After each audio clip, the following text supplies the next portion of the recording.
Vamos a hablar sobre los fluidos que pertenecen a la etapa 1. Empezamos con los estados de agregación de la materia. Empezamos con los sólidos. Tienen una forma definida, son capaces de soportar y transmitir esfuerzos, ya sea tensión, comprensión o cortes. Microscópicamente sus moléculas están dispuestas de manera ordenada. Existen fuerzas relativamente fuertes entre ellas y son capaces de soportar dichos esfuerzos porque no es fácil desplazar a un átomo de un lugar sin tener que mover a otros. Pasamos con los líquidos, que estos son capaces de fluir, varían su forma con facilidad. Muchos de ellos son relativamente incomprensibles o se pueden comprimir muy poco. Pasamos con los gases, que se comprimen con facilidad y ocupan todo el recipiente que los contiene. Propiedades que nos permiten influir que en su estructura molecular los espacios entre las moléculas que están constituidos son relativamente grandes. Pasamos con el plasma. Es un gas en el cual los átomos están ionizados. Esto significa que el de los átomos que lo forman sean separados de algunos o de todos. Los electrones convirtiéndose de una mezcla que pueden conducir la electricidad, a diferencia de los gases, los cuales no son conductores. Pasamos con la densidad. La densidad no tiene direccionales, es un escalar. Por medio de experimentos se ha encontrado que la densidad de un material depende además de los factores ambientales, incluyendo la presión y la temperatura. Pasamos con la presión y fluidos.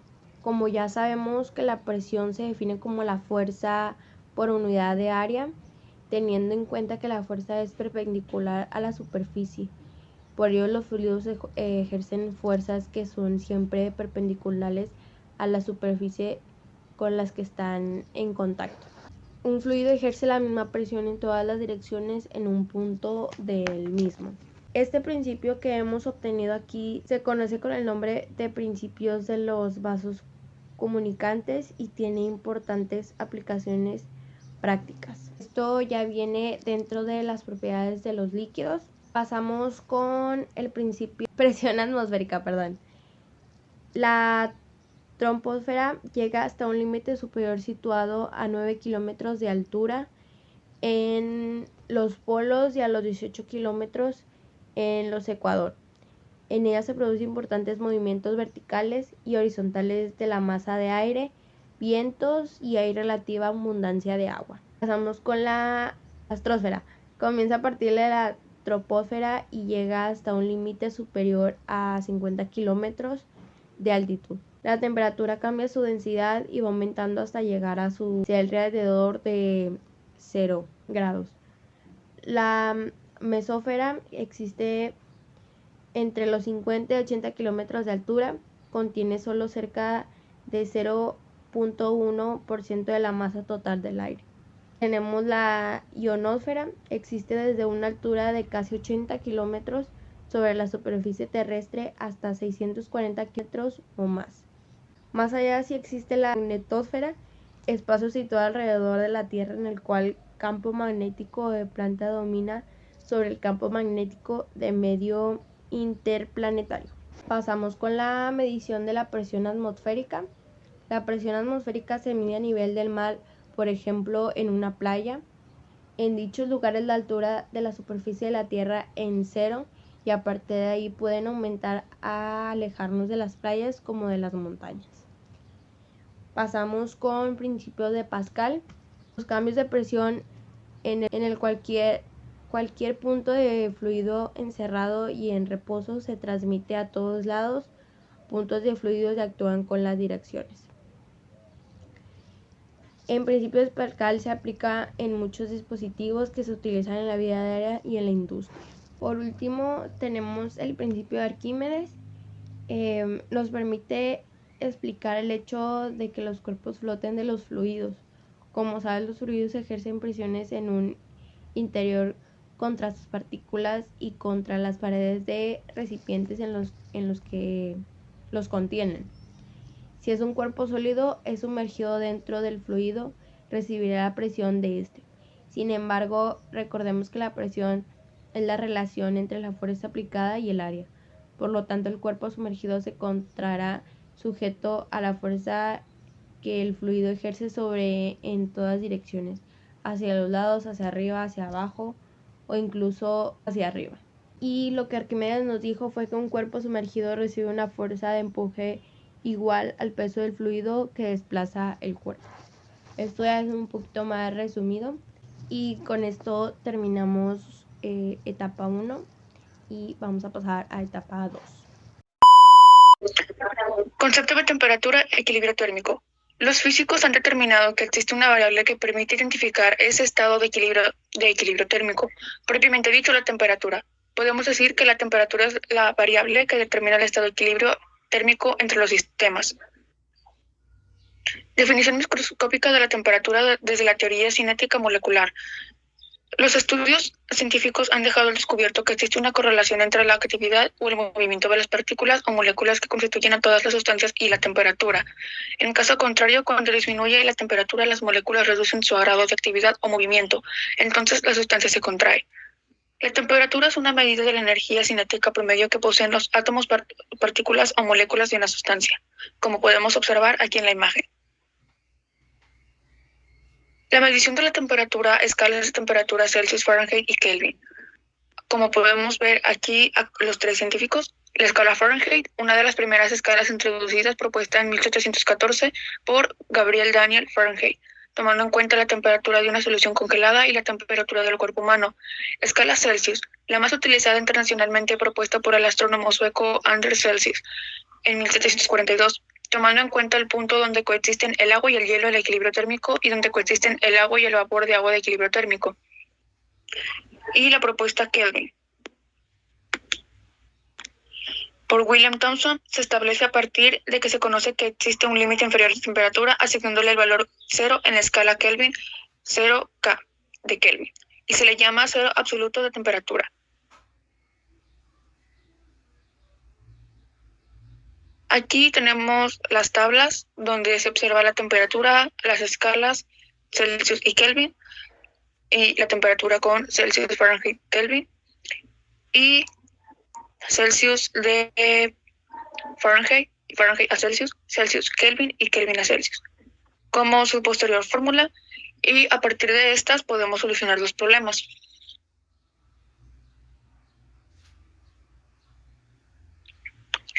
El primer problema que dice, cierto día de verano la temperatura en un estadio de fútbol era de 37 grados Celsius. ¿Cuál es esa temperatura expresada en la escala Fahrenheit? Como solución, tenemos una medición de temperatura en la escala Celsius de 37 grados.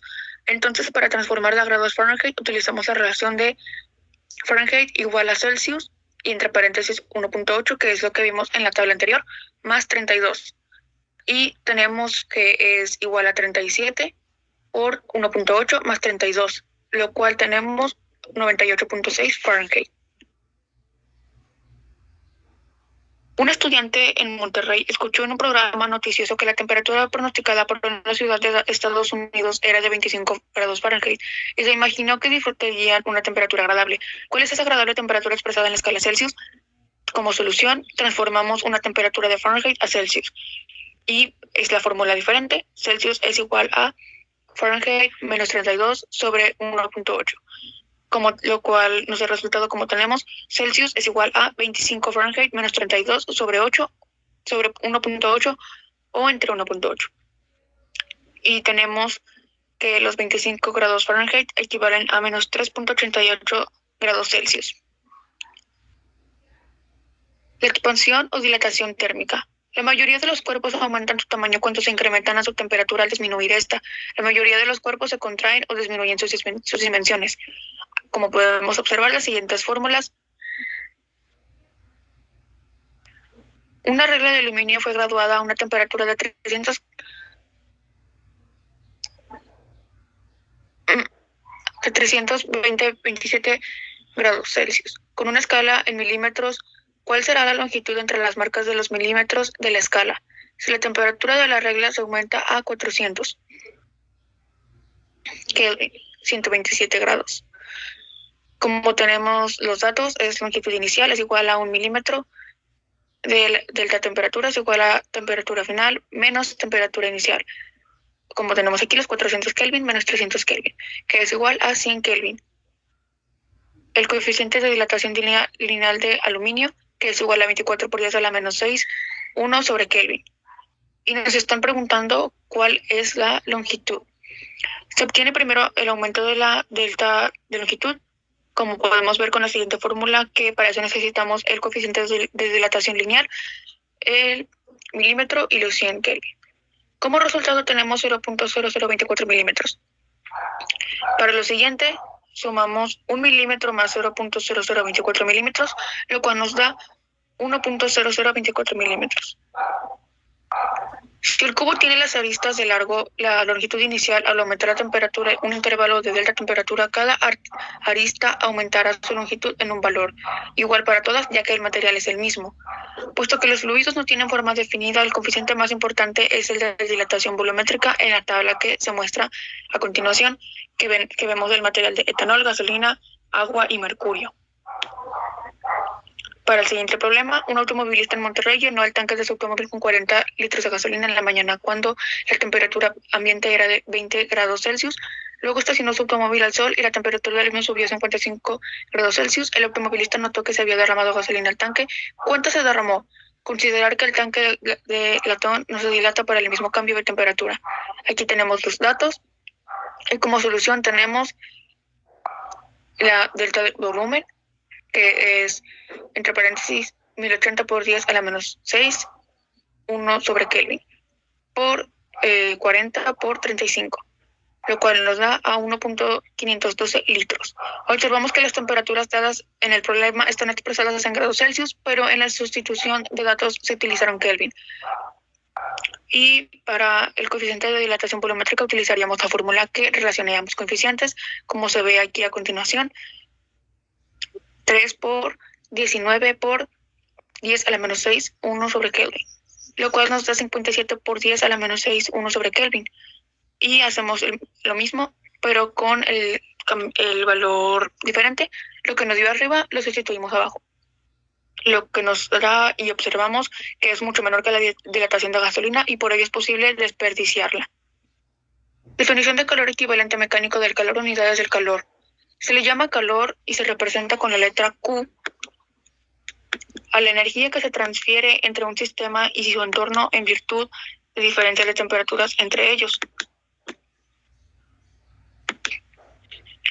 Una caloría se define como la cantidad de calor necesaria para elevar la temperatura de 1 gramo de agua, 1 grado Celsius. Los equivalentes entre estas unidades son una caloría es igual a 4.186 joules, una kilocaloría es igual a 1000 calorías, que es igual a 4186 joules, y una unidad británica, que es igual a 1055 joules.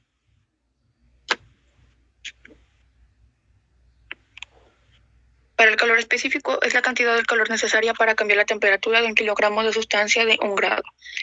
Como podemos ver en la siguiente fórmula, que es Q, que viene siendo la representación de calor, sobre delta de temperatura, que es igual a la capacidad térmica, lo que se conoce como la capacidad térmica de ese objeto. Esta relación es válida solo para ese cuerpo en particular, y tomemos en cuenta esta otra relación más útil, que viene siendo similar, Q sobre masa delta temperatura, que es igual a Celsius, que es igual a calor específico. A esta relación se le llama calor específico y es una propiedad del material, no del objeto en sí mismo. Calor y cambio de fase, calor latente. Las temperaturas de cambio de fase representan propiedades físicas características de cada sustancia y se definen de la siguiente manera. Punto de fusión, temperatura que se transforma de sólido a líquido. El punto de ebullición, que se transforma de líquido a gaseoso.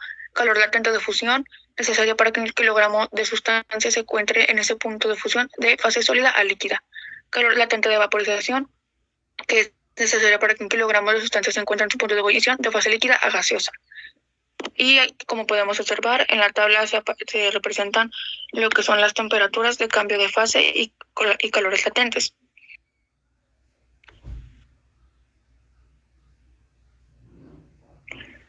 Tenemos el siguiente problema, que se cuenta con una masa de vapor de mercurio. Hasta su punto de ebullición y se extrae de ese material 7.5 por 10 a la 6 joules de energía térmica. ¿Qué cantidad de mercurio se alcanza a condensar en ese proceso? Como datos tenemos que el calor es igual a menos 7.5 por 10 a la 6 joules, que se extrae del calor, entonces es negativo. Y tenemos el coeficiente de dilatación lineal de mercurio, que es 2.096.000 joules sobre kilogramos, que vimos en la tabla anterior. Y ahora despejamos lo que es la masa de la ecuación, y al sustituir los datos tomamos en cuenta las consideraciones de este problema. Y tenemos que al sustituir y cambiar la fórmula, nos queda que masa es igual a menos 7.5 por 10 a la 6 joules entre menos 2.096.000 joules sobre kilogramos. Y esto nos da el resultado de 25.33 kilogramos. Transmisión de calor, conducción. Transmisión de calor por contacto molecular, que se verifica principalmente en sólidos. Aquí tenemos otra fórmula, que es la cantidad de calor transferida por unidad de tiempo indirectamente proporcional a la diferencia de temperatura entre las dos caras o extremos, que tenemos Q es igual a las calorías, podría decirse, A por delta temperatura sobre X. Convección. Mecanismo de transmisión de calor debido al desplazamiento de temperatura.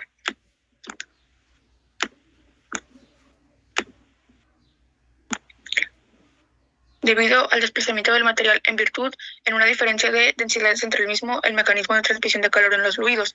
Radiación, mecanismo de transporte de calor mediante ondas electromagnéticas libres que se emiten en una forma continua por un cuerpo en virtud de su temperatura. Y como podemos ver en la imagen, experimentamos que se ha encontrado la razón de la energía radiante por unidad de tiempo. Viene otra fórmula que viene siendo R es igual a Q sobre T. Varía directamente con la cuarta potencia de la temperatura absoluta del cuerpo caliente. Es decir, si un objeto incrementa su temperatura absoluta al doble de su valor original, entonces la velocidad con la cual emite calor original por radiación se incrementará en 16 veces más. Y por eso tenemos la siguiente fórmula, que viene de esta ley, que se expresa mediante la siguiente ecuación, que puede ser prácticamente lo mismo. R es igual a delta de temperatura sobre T, y nos da el resultado. Y también viene acá que es una constante universal llamada constante de Boltzmann, cuyo valor es 5.67 por 10 a la menos 8. Comenzamos con el tema 3.1, que es la carga eléctrica. Perdón. En el siglo XIX se estudió intensamente la electricidad, ya que han comprobado las ventajas de su utilización. Pueden transformarse con facilidad con otras formas de energía, como la luz, el calor o hasta el sonido. En los países más desarrollados, la energía se produce por diferentes medios: controles hidroeléctricas, termoeléctricas y la energía eléctrica. Todas las materias se componen de átomos y estos de partículas elementales, como los electrones, protones y neutrones. Los electrones y protones poseen una propiedad llamada carga eléctrica. Los neutrones son eléctricamente neutros porque se crean una carga eléctrica a los electrones, que se les asigna una carga negativa a los protones de carga positiva. La carga eléctrica de un electrón es igual a la de un protón, pero del signo contrario. Un átomo normal es neutro, ya que poseen más protones que electrones, o si gana electrones, entonces queda como carga negativa. Aquí vemos una imagen que la carga positiva es un más y la negativa es un menos. El frotamiento es una forma sencilla de carga de cuerpo eléctricamente. Por ejemplo, cuando el cabello seco y limpio se peina con vigor, pierde algunos electrones adquiriendo carga positiva, y el peine gana electrones, queda como carga negativa. Por otra parte, al frotar una barra de vidrio con una tela de seda, el vidrio pierde electrones quedando con una carga positiva, los cuales gana la seda, adquiriendo una carga negativa. Benjamin Franklin pensó que todos los cuerpos parecían de un fluido eléctrico, de tal forma que cuando dos cuerpos estaban frotando entre sí, uno acumulaba el exceso de fluidos y se cargaba positivamente, en tanto el otro perdía fluido y se cargaba negativamente. Aquí lo vemos básicamente con algo que siempre todos hemos hecho.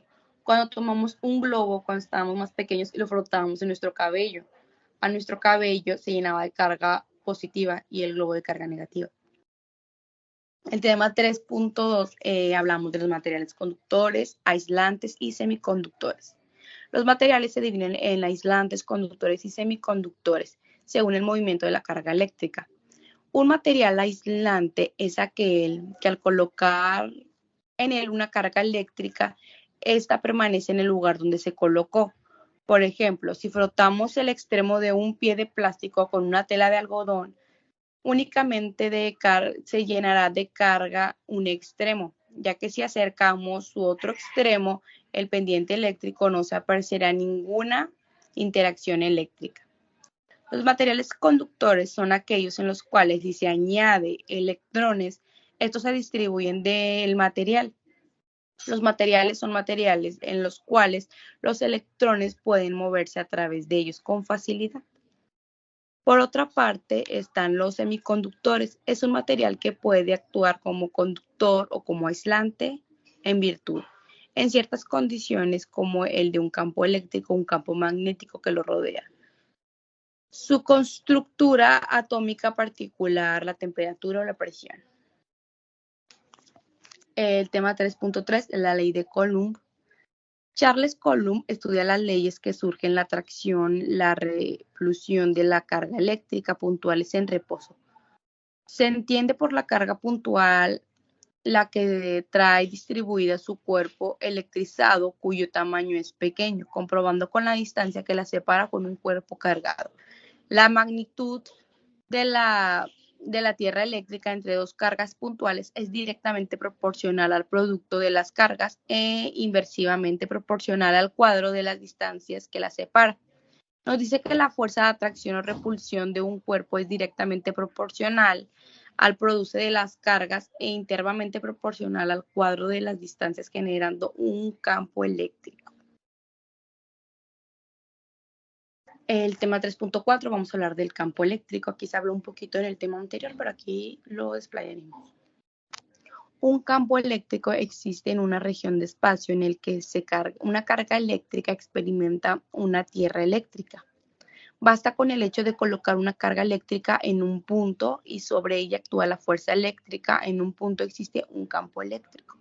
La magnitud de campo eléctrico E en cualquier punto de términos de la fuerza experimentada por una carga positiva pequeña más Q, cuando se coloca en el dicho punto equivale a la tierra por unidad de carga. Aquí anteriormente en el texto vimos una E. La E significa magnitud de campo eléctrico. La F, que también la vimos, significa fuerza que recibe la carga, prueba de newtons. La Q significa valor de carga de prueba de Coulomb. Un campo eléctrico de carga puntual se puede ver a medida de una carga de prueba de aleja de una carga Q. Experimenta a una disminución de fuerza. Se deriva a partir de la ley de Coulomb. Diferencia de potencial. Se define como diferencia potencial, también conocido como voltaje-tensión entre A y B, ese trabajo W dividido entre la carga. En otras palabras, la diferencia de potencial entre dos puntos es el trabajo que hay que hacer para moverse a una carga de prueba, de un punto o de otro campo eléctrico. La diferencia de potencial es el trabajo por unidad de carga eléctrica cuando se carga o se mueve desde un punto A un punto electrónico hasta otro punto B del mismo. Este tema hablamos de la diferencia potencial. El siguiente tema es la corriente eléctrica. Se define corriente eléctrica como el flujo de electrones a través de un conductor. Es decir, que la corriente fluye cuando un conductor entre uno o dos puntos, uno de los cuales uno es negativo, que el otro dos regiones más negativas a la región menos negativas o positivas. Los electrones seguirán fluyendo hasta que el número de electrones de cada región sea igual, ya que no existía diferencia entre los electrones. Podemos comparar lo anterior a lo que sucedió cuando tenemos un sistema de vasos comunicantes en hidráulica. Si tenemos un recipiente con agua hasta el borde y el otro recipiente vacío con menos altura que el líquido que el primero, los conectamos por un tubo con una llave a un paso medio. Al abrir esta, se generará una corriente de agua que el recipiente con mayor agua hacia el que tiene menor. El siguiente tema es la resistencia eléctrica. La corriente eléctrica no fluye con igual facilidad que todos los materiales conductores, ya que uno presenta la posición que está de otros. La resistencia que presentan los conductores al flujo de corriente eléctrica no se identifica con que no existen los conductores perfectos a la temperatura ordinaria. Todas las sustancias, incluso el cobre y otros materiales, presentan cierta resistencia u opción al flujo de electrones. El próximo tema es circuito eléctrico. A un circuito cerrado en el que existe un movimiento de cargas desde un elemento que hace la función de bombear las cargas a través de un conductor, pasar por un dispositivo que convierte la energía eléctrica en otro tipo de energía. Una forma básica de los circuitos. La forma más sencilla de la forma de un circuito electrónico consta de una fuente, un elemento resistivo y un alambre de conexión. La imagen que les puse ahí fue algo que creo que todos hicimos en secundaria. Fue ese electrón que poníamos un foco, una pila y un botón que se conectaba y al momento de picar el botón se encendía el foco. El próximo tema es la ley de Ohm. Si se aumenta la diferencia de potencia o del voltaje a un circuito, aumenta la densidad de la corriente eléctrica. Al aumentar la resistencia del conductor, disminuye la intensidad de la corriente eléctrica, por lo cual la ley de Ohm se puede enunciar como lo siguiente. La intensidad de corriente que circula por el circuito es directamente proporcional a la diferencia de potencial o voltaje e inversamente proporcional a la resistencia. La corriente I se expresa siempre en los amperios. El voltaje se expresa en volt, la resistencia se expresa en ohm. Se aplica solamente en sólido, en líquido no se puede. Y debemos de estar al pendiente de cualquier cambio de temperatura porque si pasa un cambio no lo podemos hacer en líquido. Último tema es el magnetismo. Se llama magnetismo a la propiedad que muestran determinadas sustancias, principalmente minerales de hierro y níquel y cobalto, al traer otras sustancias tales como trozos de hierro a los cuerpos que poseen estas características se llaman imanes. Las propiedades de un imán siempre tiene dos polos, un polo norte y un polo sur. Los polos iguales se repelean y los opuestos se atraen. Los polos de un imán no pueden separarse. Los imanes generan en el espacio que los rodean un campo magnetismo. Hola, buenas tardes. El tema que se está por presentar hoy trata sobre las oscilaciones, ondas, sonido y óptica. Tenemos el primer tema que son las ondas y oscilaciones. Y comencemos con el primero que sería el movimiento periódico. Estos son movimientos que repiten sus condiciones de posición, velocidad y energía. Estos movimientos son repetitivos, sus trayectorias son de ida y vuelta y por lo tanto es un movimiento oscilatorio. Para esto existen dos magnitudes sencillas que describen el movimiento periódico. Estas serían el periodo y la frecuencia.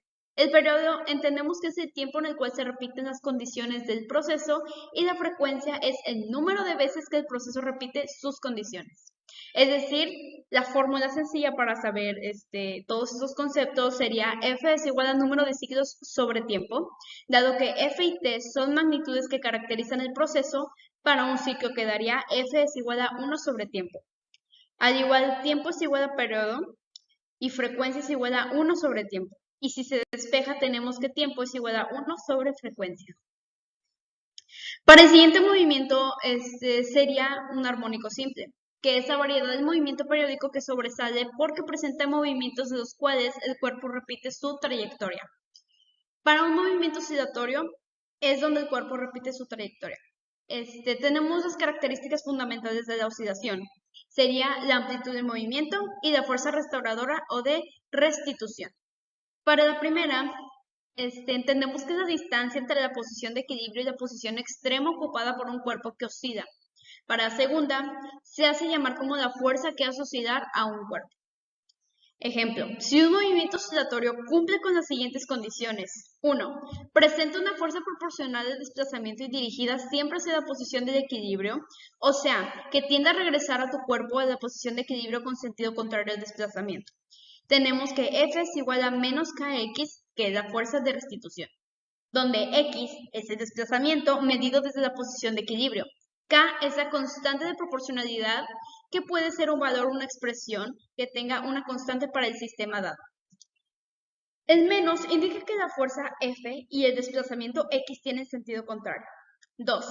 No se consideran agentes que disipen energía o por fricción u otras causas, punto del sistema que reacciona en movimiento oscilatorio, llamado movimiento armónico, simple como se abrevia como más. Para el cuerpo resorte, este tiene característica más. Este sistema está constituido por un cuerpo de masa M unido a un resorte y a su vez se encuentra sujeto a una pared lateral por el otro extremo. Cuando el sistema está en reposo, el resorte no ejerce ninguna fuerza sobre el cuerpo y está en posición de equilibrio. Si la masa se mueve hacia la izquierda, comprime el resorte, o hacia la derecha lo estira, y entonces el resorte ejerce una fuerza sobre la masa que actúa en sentido contrario al movimiento para tratar de regresar a su posición de equilibrio.